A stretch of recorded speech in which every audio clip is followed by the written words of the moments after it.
Honda Accord replacing the molding on the windows for the wear out. So didn't see a video, and we're going to show a quick video on how to replace this. Order these parts offline.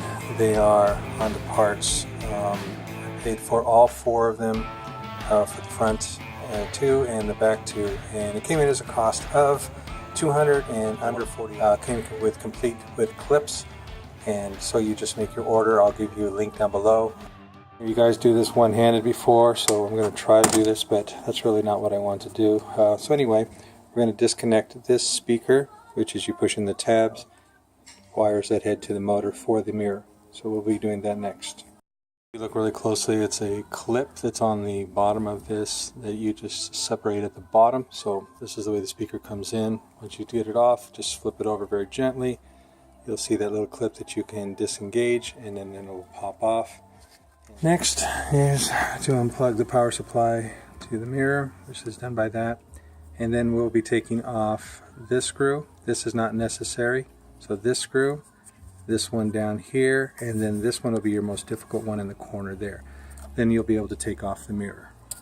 This last plastic piece is what holds it in, and it's what will help you install it back in when you get it in. But you just take a screwdriver, pop it through this hole, and it pops out, and now your way is clear. So there are the studs, 1, 2, and 3 of the screw studs. I would suggest on this last one, because it's such in a tight place for your fingers not to have a fit, have a magnet. So when you take it off, you're able to catch it with the magnet, and then you're going to have some difficulty. So maybe people with small fingers will help you out get it back in. This is the front right door, and this is the screw that is necessary to remove on the one side of the clip, and on the other side is right there to remove those 2. Now that we got the screws off on this side and on this far side that's over here, and the mirror is now out of the way, it's going to be pretty easy to raise this up. And what you're going to do is just try to pressure picked up off of this. You just keep on lifting little by little and see how it just pops up really easy. This one gave me a little more problem popping off, so that one ended up breaking. But you can see most of the time, again, this is 2012, so the plastic's probably not so brittle. It says molding right front door.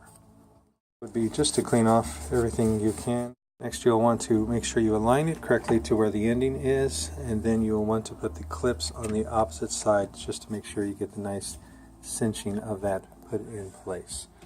You put it flush, that's going to be in here. Make sure your door is open, otherwise you'll have some problems getting this all to match up when we put this in.